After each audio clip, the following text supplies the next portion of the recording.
Welcome to the Process Podcast from new agent to broker owner. It is Travis McClure. This is my co-host, Preston Guyton. So a startup, independent brokerage just 8 months ago and a couple weeks ago surpassing 110 million closed. I'm here with my really good friend, Preston Guyton, who is of Palms Realty and Easy Home Search. And we could talk for days, but we'll go down the path of this amazing story that will continue to unfold. And I would encourage you all to watch. Welcome to the Cheplak Live podcast, Preston. Thanks for being here, bud. Yeah, thank you, man. It's great being here. So I guess I'll just go back to kind of how I got into real estate and how that started, and then fast forward, obviously, to Palms Realty. Is that a good place to go? You bet. Let her rip, bud. Okay, cool. So I got into real estate in 2004. When I first got into real estate, we live in Myrtle Beach. So Myrtle Beach is a very transient market, a lot of people moving here from different markets, a lot of people, searching online. So right away, I wanted to figure a way to get in front of them. And one of the things I focused on early on was website growth, SEO. And there was an old site, you might remember this site, but the first site I developed was a template site. It was Z57, which was a Z57 site. And it had a little, like at the beginning, it had a little, sound to it and a little short video, but that was the first site I developed. And then from there, I had a lot of success with that, but it was a template site. There wasn't a much, customization with it. It was just base template stuff. And so I started searching online and stumbled across the SEO guy. He had a bunch of sites that he custom sites, and the SEO guy is actually somebody I think that coached with you for a bit, is Morgan Carey. So Morgan Carey, the first site, he was SEOguy.com. And so I found him and we worked. And it's funny, when I see Morgan now, or I saw him a couple of years ago, he joked like, your site was the first one that was over $5,000. So, he went on to launch Real Estate Webmasters. And so I always focused on SEO and SEO growth. And that's kind of how my real estate career started. Continued to focus on those things, content, link building, and all that. 2006, I got my contractor's license. And still sold real estate as well, but started building spec houses in 2006. Probably wasn't the greatest idea. So 2006, 7, and 8, during that time, I had to sign some loans back to the bank, and got on the other side of 2008 and had $400,000 in debt and no real estate owned, and I ended up paying that off. I never filed bankruptcy or anything, but 2008, met my wife, got married. We had our daughter in 2009 and launched CRG Companies in 2010, which was something that I always look at like a problem and then what's the solution. So that was something, with CRG Companies, we focused on construction, real estate, green. So green technologies. One thing I noticed too is a lot of builders actually sold a property, and the builder closed on it, and they actually delivered the appliances after, and they scraped up the floors and never came back and fixed it. So one of the things I want to focus on with CRG was creating a company with higher standards. And that's where that company launched. 2010 to 15, we didn't really focus much on real estate because I was concerned that realtors would not send us leads or send us clients because we were also a general brokerage company. And then I quickly realized realtors don't care as long as you pay them commission check. So, we actually in 2015, we started focusing more on general brokerage. I hired Rainbow, who you obviously know and coached with for a bit. We focused on building an inside sales team. So we went to an inside sales conference because for me, I always go outside of, the box. Like I want to build an inside sales team. I'm like, well, I don't want to take instruction from a real estate company, do it half-ass. I went to this inside sales conference where we were, it was Rainbow and myself, and we're here, 2-person, 3-person ISA team. And it's like Cisco's there, Microsoft's there, and all these big companies. So that's where we started. And from 2015, I think that year we did about 12 million in sales on general brokerage. And then when I sold out of CRG in 2020, we did 130 million in sales and 25 million roughly in custom construction sales. So with me, for the reason why I got out of that, construction for me, and I'm one person that if I'm not having fun doing it, I'm not going to continue doing it. It's just, it's just not about the money. And really that's really what I care about the least. I mean, I obviously care about money, but it's not why I'm going to continue to do something. So just construction became with permitting and everything else, it just wasn't fun anymore. So in 2019, my wife and I brought Revolution to the market, partnered with some local loan officers here. In 2021, Revolution in Myrtle Beach was the #1 branch in all of America for Revolution Mortgage. And then during that time, I started Easy Home Search, obviously, and that's what I focus on now. And in October of last year, we launched Palms Realty, or September of last year, we launched Palms Realty. And so that's what I do now. I'm Chief Visionary Officer for Palms Realty, and I'm the founder and the broker for Easy Home Search, which we cover all the MLSs in North Carolina, South Carolina. We just launched an app last week, and we're about to launch a lot more MLSs in Georgia as well. So Easy Home Search portal where you're offering leads out geographically outside your marketplace to other brokerages? That's correct. Yeah. So we actually took over. I had somebody else doing the SEO for a while, and it was always, I was a kid growing up, like I enjoyed sports, but I also enjoyed like video games and computers and all these things and fixing computers and everything else. So when I look at a lot of like SEO things and analytics and study all of that, to me, it's like video games. So I'm like, logging on every day at 4 a.m. and checking things and creating content outlines and, looking at linking opportunities and all these things. But yeah, that's what it covers, all the MLSs in North and South Carolina right now. I just got licensed in Georgia. It'll be in all the MLSs in Georgia. And last month, I think we had 200,000 sessions, roughly, 120,000 users. And then the app, we've had about 200 downloads in about 6 days.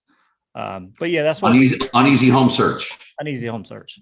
Yeah. Wow. So let's go a little bit deeper there before we get into the deeper aspects of Palms Realty and this growth trajectory, because SEO is an area that people can get a little bit over their skis, and they can hire the wrong person and all those types of things. How much time, certainly, as people have heard you share already, I mean, you've been working in the SEO space for years and years and years. How much time are you personally spending a day in the SEO space? Probably about 2 hours a day. 2 hours a day. And then on top of it, because we're talking about all this traffic, on top of it, you've got other people around you supporting that work too in the SEO space, correct? Correct. Yeah, there's no way I could do it all. I mean, we create about 100,000 words of content a month. We create about 2,000 static pages a month. We create a ton of link building opportunities. So there's obviously a lot. What I mainly do is content outlines and build the structure and the architecture for the link building and all that. So, and then obviously in the space we're in now, there's freelancers, there's VAs and, everything else. Like I have 4 VAs, 2 freelancers, so there's the ability to do all of these things. I mean, you still got to put in the work, and SEO is painful. It's, like I talk to people about it. It's kind of like working out. Like you're going to work out. Most people work out for a month or 2 and expect results, and they're not going to see a 6-pack, and they may never see one, but it's something that you have. Like I've been pushing hard on Easy Home Search since January of last year. And I'd already been focusing on SEO, but really like pushing hard on it. And, in the last 14 months, our organic traffic has gone from probably 1,500 a month to over 60, 70, 80,000 a month right now. And then direct traffic and pay-per-click, we're at about 170,000 sessions a month. So it's about 1,000. No, I think it's like, if you just look at organic, I think over 14 months, it was like a 6,000% growth rate or something like that. Wow.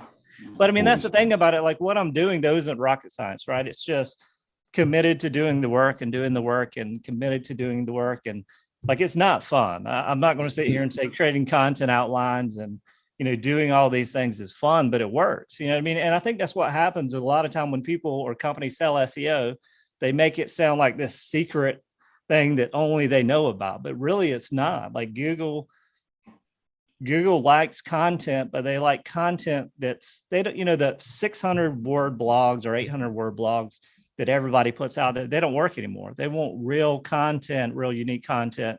Like a majority of the blogs we put out there are 1,200 words to 3,000 words. Wow. Like highly detailed information.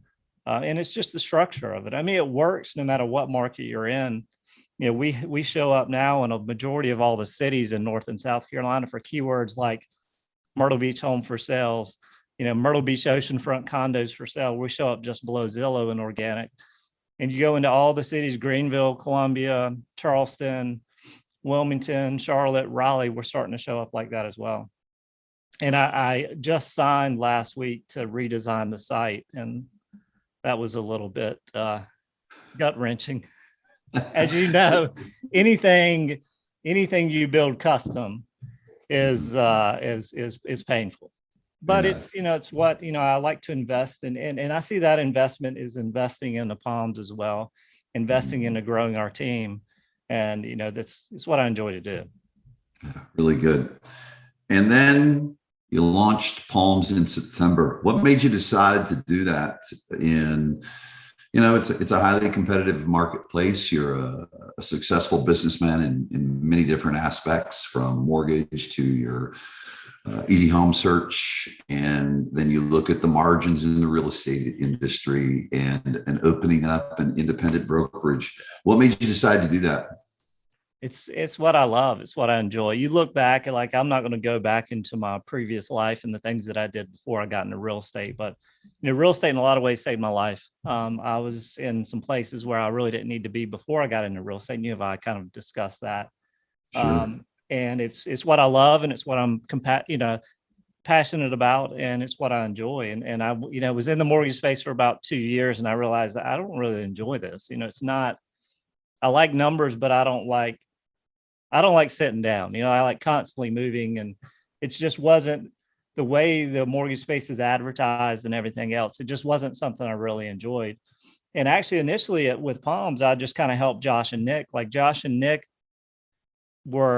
they worked with me at CRG, the company I was with before. Josh actually hired. He was a kids. He taught. He was a kids minister at a church. I'm not sure exactly what it was, but before we got into real estate. And so that was 6 years ago. Had zero real estate experience, and I think his 6th year in real estate, he sold like 20 million. So his trajectory, because he listened, if you listen to it and follow through on the work, you'll be successful. I mean, hard work works every time. I mean, if you pick up the phone, whatever, like I tell a lot of them, whatever you want is on the other side of that phone. All you got to do is pick up the phone and put in the work, and whatever you want to achieve, whether it's monetary or whatever you want to achieve in life, is just pick up the phone and do the work that most people won't do. So Nick and Josh, they wanted to launch an independent brokerage and help them throughout that process. And then just doing the things and focus on the things that you teach all the time, and staying committed to, I think what a lot of people struggle with is hiring the correct leaders, or hiring a leadership team, or hiring that admin team, or trusting to give somebody else. EOS is something else we run, and we ran it at CRG as well. And that was something else. Like, whenever I go to these conferences like yours, I always go to them and I always implement at least one thing every time we go, and it's easy to go to these things and get all excited and like, I'm going to go back and do all these things. Well, 90% of people don't. So one of the things that I think it was 2018, Dan Beer and is Laura correct? Yeah. Yes. Laura Bronca. Laura Bronca. We're actually interviewing her next week on the podcast. Good job. Yeah, she's amazing. Dan's amazing. They were up there talking about EOS, and I'm sitting there, I'm just listening to it. I'm like, man, this sounds exciting. So when we left, we actually there was an EOS conference in Atlanta 2 months later. So we got back to Myrtle Beach, booked that conference, went to Atlanta to learn more about EOS, and we fully implemented. And the same thing at Palms. Like most companies jump from fire to fire. They don't take care of what needs to be taken care of. Things like correct operations manual and all these systems kind of get pushed to the side and kick the can down the road. And that's something early on at Palms that we focused on doing, was getting all those things in place. So, what I told them, I was like, we need to get to a point to where, although we're not sure if we're going to do it, but we need to be franchisable within 12 months, meaning we need to have all the operations, all the systems in place to where, or so, for if something happened to me or whoever, that somebody else could step in that role and take over and continue on. Yeah, so that really was good. something we focused on early on. The first position we hired was a transaction coordinator. Talk about, I want to go back though, because this is critical. That first decision is the make or break. Unpack for everyone if you were to look, because and correct me if I'm wrong, both of these guys are knocking off 20 million a year roughly in sales volume. Yeah. So Nick was, I think Nick last year did 26 million. Josh did right at 20 roughly. Right. And so now you're bringing in producers.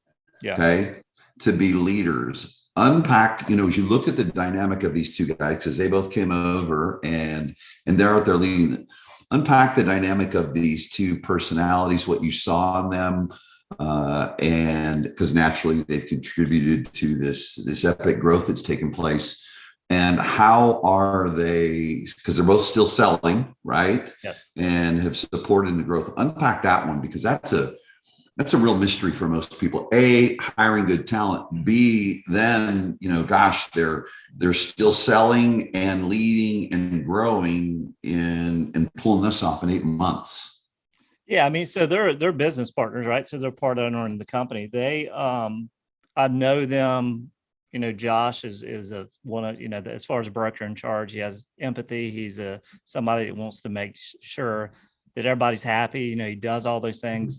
As far as a broker in charge, he fits that. As far as dealing with the agents' personalities and the things they struggle with, he grew up in the church. He was part of the church. He was a youth minister. He has all those personality traits that make him amazing at what he does. And then Nick's just a savage. Like, he's going to do whatever it takes. So, you got Josh as a broker in charge. And the idea was to get them out of sales within 12 months. They don't take buyer leads. They don't take any leads from the company anymore. The only thing they do are listings. So some of the things they've done is some of the things we've learned in your group. The one thing back in February, everybody did, and everybody's made, millions of probably dollars in commission from that one thing that was shared. And then you got Nick, who is now a savage in sales, but now Nick is in charge of recruiting. So, that's somebody who wakes up, breathes it, will do the work, will make the calls, will do all those things that are necessary. So it's, those two together, and that's a big reason why we are where we are today. How many agents are you guys at right now? How many people have you guys brought on since day one?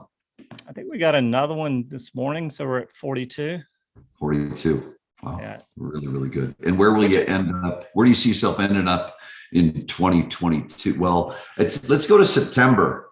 What are we? We're June, July, August, 4 more months. How many agents do you think you guys have 12 months from the date you opened? Let's have some fun with this one. Say 60 to 70. Yeah, really good. This, and by no means discounting the operations, which you and I could go on for days, and I'm sure that we'll get on another one, because you get every aspect of the tech stack. That's why you're one of my Cheplak Live Select coaches. By the way, if you're listening to this and interested in coaching or exploring with coaching with Preston, you can go to preston.cheplakllivecoaching.com. There's a questionnaire there, but the tech stack's important. The operations are all important. All these, leads and the lead follow-up. But the most critical piece is bringing people in consistently and driving that productivity and that retention. What would you say is has been the key factor in attracting agents to your organization? I would say really it's putting the right leadership in place. Like we hired, Josh and Nick, and right away I told Josh and Nick from the beginning, I was like, if we're running EOS, the most important part of EOS, like there's visionaries, which I fit of the visionary, but integrators, that's the hardest head of operations integrator. And I knew Travis through the years, and I tried to hire him at a previous job I was at. And I was like, well, I want to hire him, but I don't really have anywhere for him to go. Like there's no really seat. I was trying to make up a seat just to bring him in the door because he's an amazing human. He's an amazing leader. He's amazing at what he does. That he's going to sit down and coach people and do all the things. So bringing him on was instrumental in continuing the growth, and bringing Trip Love on as well, who is head of agent growth and development. And he runs early on for me and Josh and Nick. It was important to implement a program where we bring agents in. We bring new agents in that are just licensed or maybe licensed within 6 months, and send them through an intensive training course. And we have one now, the Agent Excellence Program, which is 8 weeks, 3 days a week, Monday, Wednesday, Friday. It's 9 o'clock, 8:30 until 1. And that's something that they could, and doing those things, bringing in new agents and hiring based on, personality traits or how, like a lot of them will say grit, right? If they have the grit and they'll put in the work, then we could teach them real estate. It's a harder, it's easier to teach real estate than it is to teach somebody to do the work that needs to be done, because some people just won't do it. It doesn't matter what you do. And this, you can't force somebody to do it. No. So you brought on the transaction coordinator with Nick and Josh, yeah. And then your next hire, Trip. Was Trip, head of agent training and development, because early on we realized we wanted to build this program, and none of us, Josh was doing his thing, Nick was doing his thing, and obviously I'm doing a bunch of different things. I'm like, I can't dedicate the time to build this program out. None of us really could. I mean, we could help. Was that like 90 or 120 days into launch? At what point did you bring on Trip to drive the agent training coaching? 90 days. 90 days in. Yeah. And, I'm talking to Josh about it, and I've been here, right? I don't, and you've been there. Like, I'm not afraid to hire people. And, to me, I'm like, you hire the people that don't make sense right now, but they make sense within 6 months. Like, it might be painful when you look at your P&L and look at what you got to pay them, but it's more painful 6 months down the road when you realize you needed that person 6 months ago. So I want you guys to hear what he just said. Hire to where you're going, not where you're at. 100%. And then you continue on. So there's Trip, and he's been driving that. I've been fortunate to spend a bunch of time with him. One of the things I just want to pass along to folks too, that you'll find, I've found, and hopefully somewhere along the line in one of our rooms where we're all together, you'll get to meet them. One common thread about all of them is humility. That's the one piece. I mean, they've got that hunt in them, and that nurture and the empathy, all those pieces, but humility. And so Trip, and then at what point, so that was about 90 days in. And then at what point, well, here's the other thing I want to point out too, that Preston does. And this isn't about my coaching or any coaching. This is whoever you coach with. We respect that and appreciate that. We're abundant guys. But talk about the financial investment. You didn't just bring people on with their role. Okay, now do your job, and told them to do their job. Like, I think before you were even open, the investment that you made in September in Tahoe, the investment you make in coaching, talk to people about, I think there's a breakdown. Bring people in, they should do the job, and I'll tell them to do their job, where you're just relentless about the constant development of them in their role, coaching, training, etc. Yeah, I think a lot of leaders, they even if they do the coaching, the training, get it, but what they do is they get it themselves. And it's like, to me, like, I can't deliver like Jon Cheplak does. I can't deliver personally like Bill Pipes does. I can't deliver like Dan Beer does. So I need them to be in that moment to see the person who's actually delivering, because those are the people that made the biggest impact on me personally and professionally over the last 5 years. Like, if you go 5 years ago, before I went into coaching to where I'm at now, I'm a different person. Like, I wouldn't even want to be on this podcast 5 years ago. So I'm a lot different today than I was then. And I get a ton of happiness in seeing other people be successful. I get more joy in that, but also with Nick and Josh, it was, we all live in this, well, Myrtle Beach, we live in this little fishbowl. They got to get outside, right? And to them, the thing that I said to Josh and Nick, you have to go to this. And they financially paid for it themselves. I'm like, you have to go to this because you need to see what is possible. And I can tell you what's possible, but actually seeing, and some people need to see to believe, right? And I'm not that way, but most do though, Preston. Yeah. Most do. Sure. Yeah, 100%. And I know that. So I'm like, you guys need to go here because the numbers I was talking about and the things I was talking about doing and, getting to $1 billion company and in sales within so many years and getting to, 1,000 agents.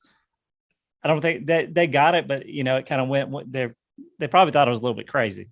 Yeah, I was going to go cuckoo, man. Yeah, a lot of it crazy, but they went there and they came back like, man, now we understand. Now we see it.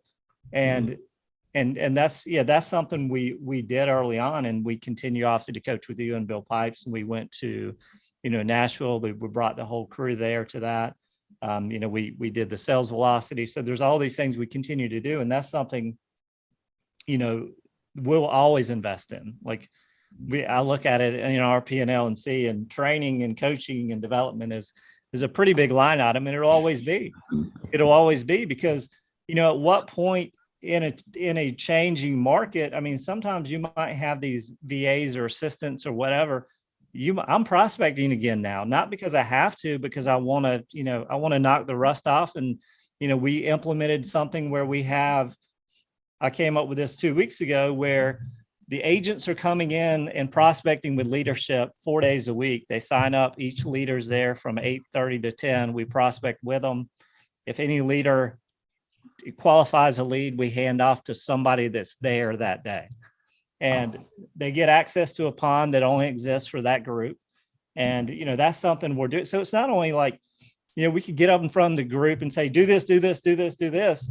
But we want to be in there with them. We want to be in there doing the things that we're preaching and telling them to do, and, make an example by doing those things ourselves. Really good. So you're climbing along.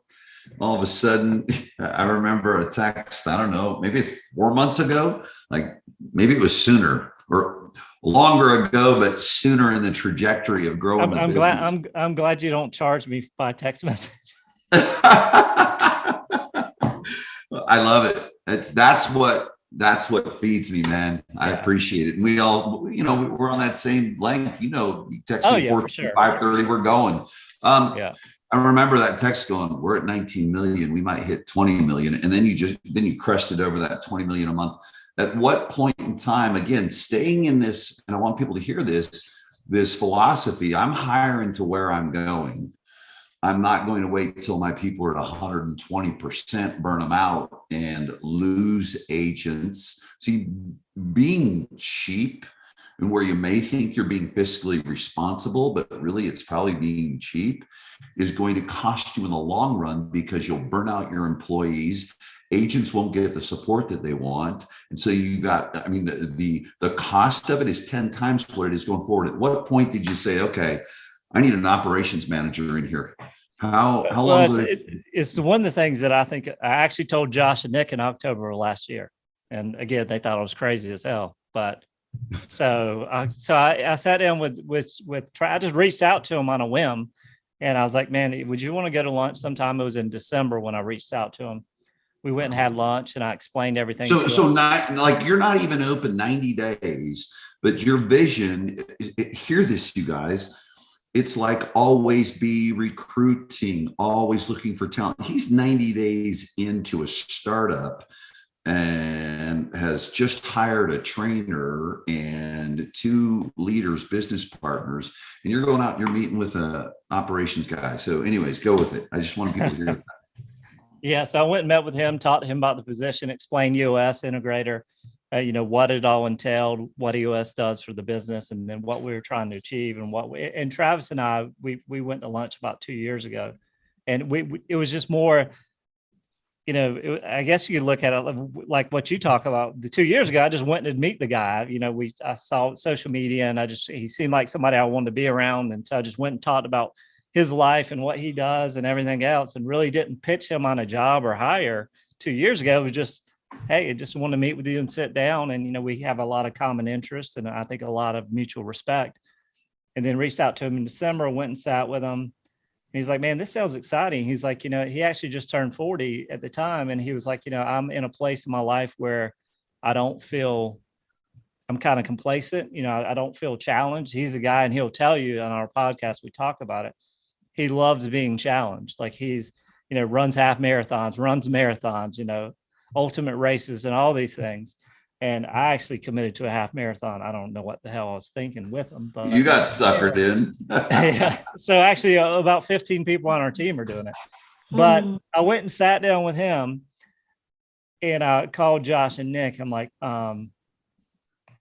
we got to hire this guy. Like, I know I sent y'all the numbers, and Josh is over there sweating, sending me like emojis with him sweating. I'm like, but we cannot afford not to hire this guy. It's not that we can't afford to hire this guy. We cannot not afford to hire this guy, because he is going to get us. He is going to help us get there where we want to go. And I couldn't draw up or come up with a better person for this position. So yeah, he committed to hiring. He actually he re-enlisted in the Army as a reserve at 40, because he was in the Army out of high school. He re-enlisted and realized, oh shit, I got to go back to basic training, because I've been out of the military for 15 years. So at 40, he goes back to basic training. And when he comes back from basic training, he actually starts 2 weeks later. And it's, it's phenomenal where we are now today from where we are 2 months ago, from where we were 6 months ago. And we just hired a recruiter. So we just hired a head of recruiter who started Tuesday of this week. So let's take a look at this. Here we are, 8 months in. You have director of training, you have an operations manager integrator, you got your two business partners who are operating as in the recruiting space, and then as the broker, and now a recruiter. How about ISA? What's that look like? Any ISAs to support the lead flow? Yeah, so we actually manage that through Easy Home Search. So we have, just to separate that expense where it's not totally carried by the real estate company, because the referral company brings in income as well. Sure. So we have 5 ISAs there, okay, which I manage them. Eventually I'll hire somebody to manage them. But all 5 of them, that they're part of Easy Home Search, and then you've got 1 or 2 of them that are expensed off and focus their time off just for Palms. Correct. Yeah. So what we do is we have any market that Palms is in, they have an exclusivity with Easy Home Search. Oh, good. So we generate about 132, which is crazy, the swings, just because with the traffic swings, 130 to 180 leads a day right now. So in the system we have in place, like the ISAs hammer them for so many days, and then we won't get into that, but they so they do everything through Follow Up Boss is the CRM we use, and I've used them, Follow Up Boss, for I think 7 or 8 years now. If you go to followupboss.com, my head is still on the main page, on the home page. What percentage, if you look at your business right now, over 110 million, probably climbed past that since you hit that threshold. What percentage of the business is agent generated versus company generated, would you say so far? I would say it's probably 40 company, 60 agent, or 50-50, roughly somewhere around in there. Because there's other things that we have come up with through coaching with you, that we gave it to them and said, hey, if you do this yourself and you pay for it yourself, then it's your own, it falls in your SOI split. So, if we counted that, we'd probably be 50-50. So let's go back to the human resource place, because all this brilliance is critical and it's important and foundation.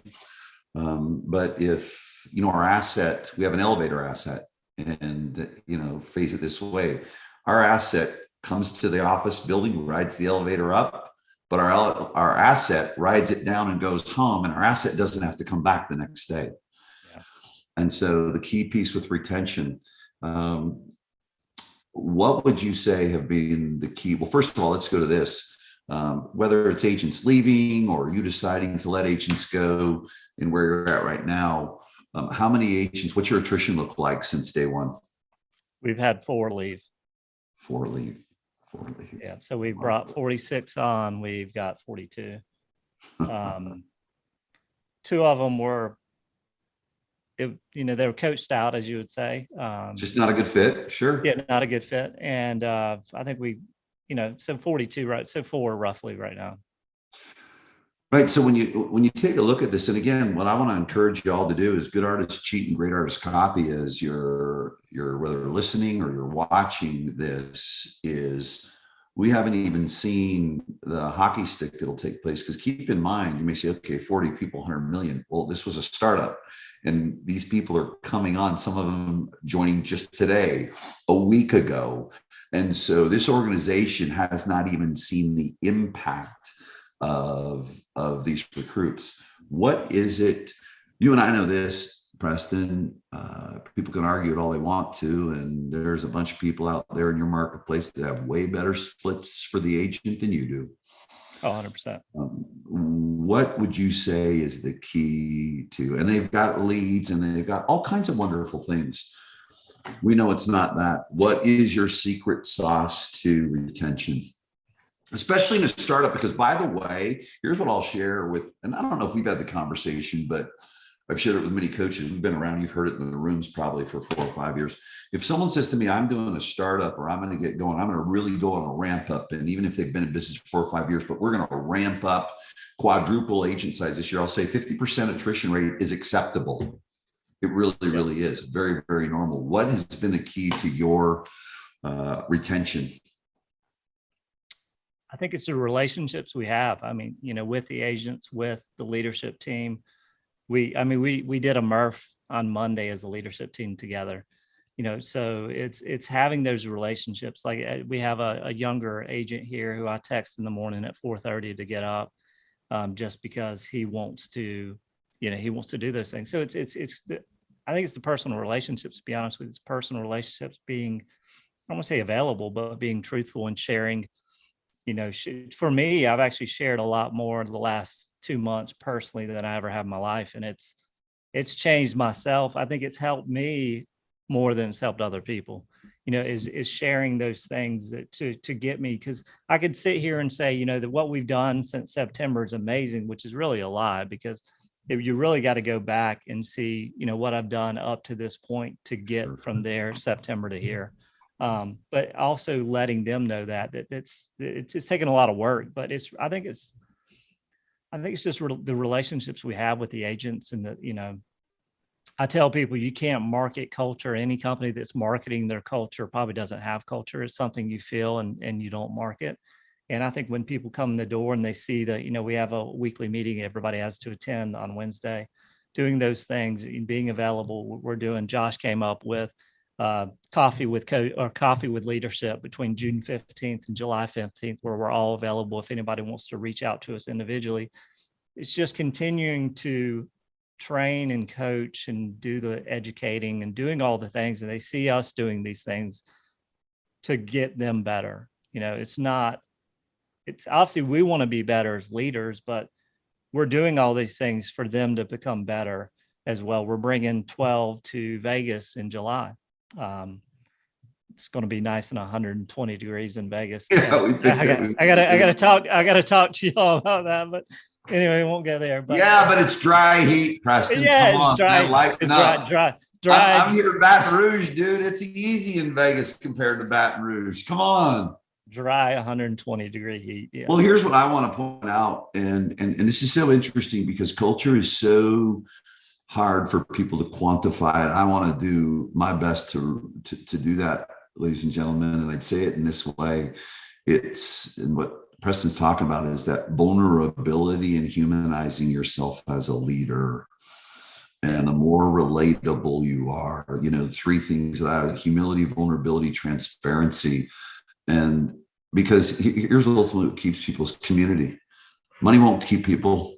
We've learned this. There's never enough money in a relationship to keep people. And you guys do a really, really good job of that humility, vulnerability, and transparency. But the one thing I want to point out to y'all is people will hear this culture thing and, oh, it feels good, but it has to be rooted in principles. And that's the one key piece. You guys are unwavering about your principles. Yeah. Period. 100%. We're committed to the people that work with us. We're committed to our goals. We have those daily commitments where we can meet the goals. Responsive, meaning we're responsive to our clients. We are responsive in the technology that we focus on and all those things. Trustworthy, we trust the person sitting beside us that are going to keep us accountable to the commitments we make. And then trustworthy, ambitious, obviously ambitious. We're all ambitious. So we have big goals, and we'll continue to move our goals higher and higher as we go. Talk about ambitious and accountability, because we know this in our circles that we're in, and even circles outside of where we have a relationship. The greatest challenge is you look at someone like yourself, that your time and money, the two, human resource and financial resource that you're putting out there, and all your peers put out there. Most of your peers are in the space of generating opportunities for agents. And the greatest challenge is that keeps all of you leaders up at night is squandered opportunities. Talk, a little bit to what that accountability looks like for you, because it's a question I'm asked all the time. Well, what do I do? What do the standards look like? How are you? Because naturally, to part of this ramp up, you look at the amount of business you're bringing in. Obviously, your agents are showing up in the database. Talk about how you're driving that activity. You can't just tell people do this and they do it. And then how do you hold them accountable? What's the inspection look like briefly? What's it look like for you to get, okay, I have confidence that I'm spending my money and my time to generate opportunities. And these people are taking action. Yeah, I mean, so we they all use Follow Boss, and that's pretty much where we go to, like doing the things like, prospecting with leadership, right? So that's getting them to make the phone calls, and just going through and showing them and talking about some of the things that Josh has done, Nick has done to be successful. But then we have a leaderboard, and they got they have to get so many points a month within the CRM in order to be on lead rotation the following month. And is that public, real quickly, so that people hear, is that public accountability, that leaderboard? Or is it private accountability? No, they walk into the office. It's scrolling on the TV every day. Yeah, it's on the TV every day, and the numbers are there, and they're for the week, for the month, and everybody sees them. And so you haven't had an attrition problem or complaints or a retention issue or rumbling right now of people saying, well, that's public humiliation. You don't have any of that stuff going on? No, I mean, I'll call people out myself. I mean, really, but no, not really. I mean, no, I mean, some people might jokingly, I think they're all used to it now. We've always been that way. Like, we've always had that up there from day one. So so we're getting like one of the ladies in our agent excellence program. She played sports in college, and we were walking her around the office, and when she stopped at the leaderboard and was like, oh, wow, what is that? I want to be there. So they're seeing those things and get excited about being up there and being a part of it. But no, and what's happening now, like with the prospecting with leadership, like there's a couple of people I know that need to prospect more. And I reached out to them and said, hey, I really need y'all to be on this day with me if you can. And we're all doing that. So I think, no, there hasn't been any complaints. Yeah, good. I've got three more pieces that I want to hit on, two personal and one business. We're going to wrap it on the business side of it, because it's interesting what we believe in and strive for daily. Is we know that anything that's challenging us privately shows up publicly. And it's the same of what you're talking about, is going to these deep levels with your people. First thing I want you to talk about is how important to you, everyone running their own race, Preston, and we that's where we connect at a big level in this. Talk about the importance of fitness, nutrition, and health and wellness, as you feel it has contributed to you personally, your family, and then also in the organization you lead. Yeah, I mean, to me, I feel like it's your superpower. Like everybody, if you could sit there and do things at a high level and you're unhealthy and you're not physically fit and that's not part of your daily plan.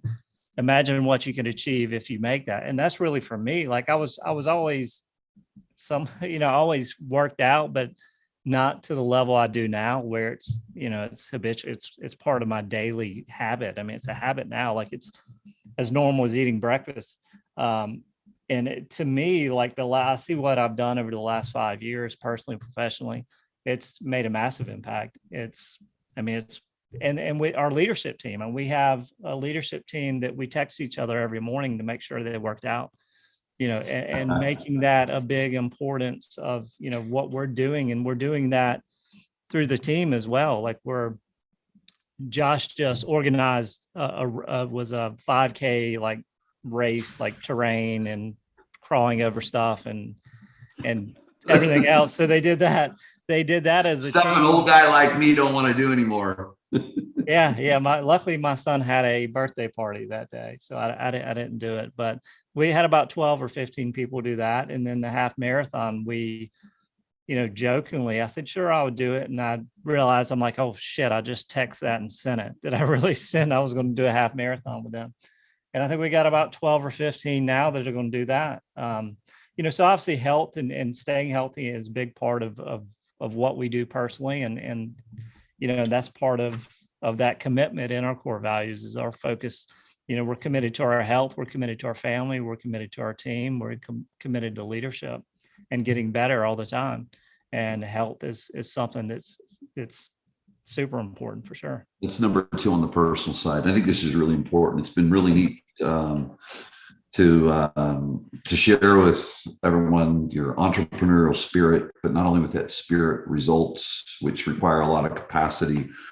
But one of the things I've watched is you don't miss whether your daughter has a recital, an opportunity to sing.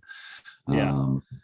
You're on the golf course with your son. You're on trips. I think you guys were just down in Destin or 38. I'm figuring out all these places. Rosemary Beach. Yeah. Rosemary Beach. Yeah. Brittany's training me. Yeah, I'm a West Coast guy. Talk about, because this is the balance is, I don't know that it's possible. I think that rhythm is possible. Talk about your boundaries. Tell people, okay, you're doing all this stuff.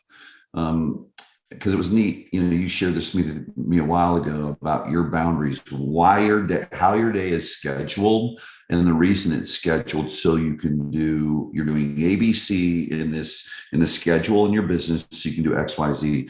Break that down for people, if you could. Yeah, it's funny. A couple of weeks ago, I was making my coffee. I was like, man, I feel like it's Groundhog's Day every day, because every day is exactly the same. We talk about this like a boring schedule, and which is fine. I love my schedule, but for me, like when school, so I get up every day at 3:45 or 4 a.m. And people are like, how do you do that? And like you say, focus on the night before. Don't talk about, what I mean? You need to focus on it's like commitments, to hit those goals. You don't focus on the goal. You got to focus on the steps to get there. So the same thing with getting up at 4, you got to focus on what time you're going to bed.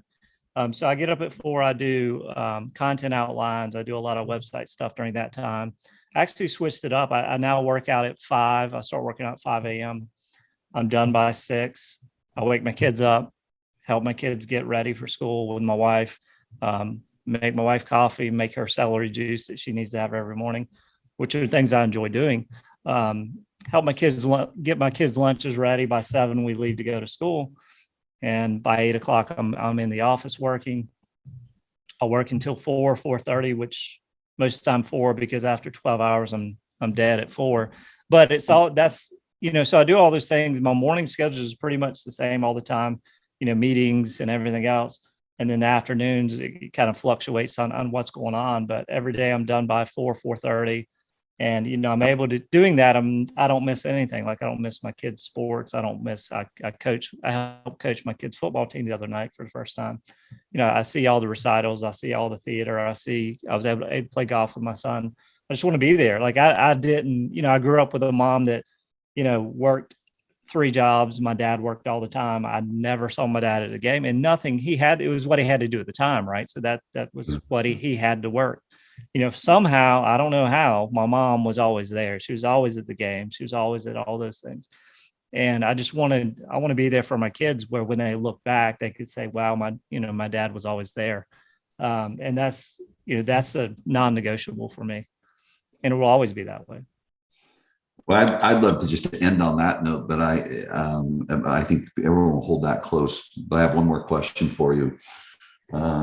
We're hearing all kinds of different things. I just got some statistical data from an MLS. Year to date last year had 2,986 sales. Today, year to date, 1,250 sales, down 66%. I hear down 22%. I hear down 10%. The obvious thing is things are changing. What would the advice be that you would give to other team leaders, broker owners, as we go through changes in the marketplace? Just go back to principles, go back to the simple things. We talked about it on a podcast 2 days ago. One thing that realtors need to do the work. Like the work's been easy. They've been able to pay Zillow, pay realtor.com, paying all these things, and they just show up and they sell, and their ROI is amazing and everybody's buying and everything else. But you got to go back to the principles and doing the things that isn't fun to do, calling, door knocking, whatever it may be, and got to realize that it's going to take those things to be in business within a year, 6 months, 12 months, 3 years. And so continuing to do those things and focus on those things that, do the things that most people aren't doing. That's really for me. Like I always try to look at a problem, find a solution, and look. For me, like even when I got in early on to SEO and everything else, I focused on automation and all the things. So, think about it, in 2004, automation really wasn't, automatic emails and all these things, and Right. Nobody really did them, right? So I was like the 10% that did them. Fast forward to 2015, everybody was doing them. I'm like, well, I got to come up with, so we focused on ISA team, actually reaching out and calling people and talking to people. So that's really, you got to focus on those things, and you got to be educated because people are doing more research, and you got to look at things like social media. People are going to do more and more research, and, you got to you might have to clean some things up because they're going to research even more and more. And I shared this with Travis the other day, something that, and it's not shared as much anymore, but one thing, like one of the lazy things that agents would do is when they're going on social, they were like, oh, it's a great time to buy historically low interest rates. Right. That doesn't matter. Anybody like me, I would dig into the data right away and be like, okay, well, historically low. Yeah, it was 10% in the 70s, but you could buy a house for $17,000. The average income was 10 grand, right? Then you go to 80, the average income was 22,000. The average price of a house was 45,000. Who cares if the interest rate was 10%? Affordability was a lot better. But when you fast forward to now, the average income is 75,000. The average house price is 350,000. Who cares if the interest rate is 3%, 2.5%, 5%, whatever it is? Yeah. It's affordability. Anybody could do simple math, right? And figure out, okay, well, back then, 2 years of income pays off a house. Now, 5 years of income pays off a house if you didn't have taxes or any other expenses. So I think it's doing those things and staying educated and staying on top of what's going on, because if you do have somebody, unfortunately, everybody pays attention to the news. And the news, what do they share? They don't share good news. So like you get inundated with it, I'm sure, just like I do. Every other email now is the housing collapse, the housing bubble, and understand why now is different. Like everybody reverts back to, oh God, it's going to be 2006 to 8 again. It's nothing like 2006 to 8. 2006 to 2008 was a disaster. Everything, appraisals, you probably remember them, ninja loans, no income, no job, no assets. But hey, I have a 700 credit score. I could borrow $1 million based on stated income. None of that stuff exists anymore.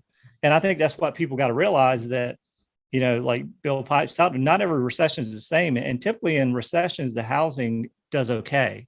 You don't see this massive correction of pricing, but it's doing those things, the calls, and creating that morning where you're consistent, because consistency will always win no matter what you're doing. If you stay consistent, you'll be successful. And I mean, it's really not rocket science. It really isn't.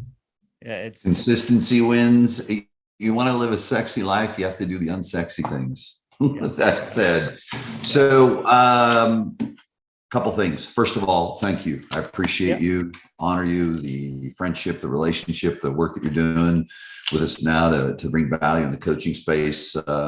If you're interested in coaching with Preston, you can go to preston.cheplakllivecoaching.com. And where should they follow you? Give them the best contact details, websites for Palms and also for Easy Home Search. Yeah, I mean, Easy Home Search is just Easy Home Search, easyhomesearch.com. Palms is Palms Realty. It's palmshome.com. And they can find me on Facebook, Instagram, LinkedIn. Preston at easyhomesearch.com is my email address. Awesome, brother. I appreciate you, man. Thanks. Yeah. Thank you, bud. See ya.